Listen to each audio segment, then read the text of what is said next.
வந்துடும்.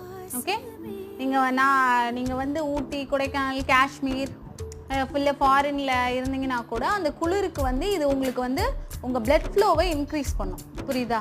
அப்போ நம்ம பிளட் ஃப்ளோ இன்க்ரீஸ் ஆனாலே நம்ம ரத்தம் நல்லா ஓடுது. அப்போ வந்து அந்த ஆர்கன் வந்து நல்லா உறுப்பெல்லாம் வேலை பார்க்கும்ல. Inhale, exhale. ஓகே, அடுத்து front to back. Okay, inhale, exhale.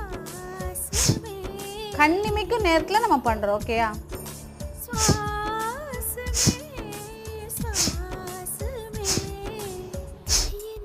அப்போ இப்போ சளி இருந்ததுன்னா எனக்கு எல்லாமே வெளியே வந்துடும். உங்களோட டெம்பரேச்சர் வந்து இன்க்ரீஸ் ஆகிறது உங்களுக்கு தெரியும். ஸோ இந்த மாதிரி ஒரு 10 தடவை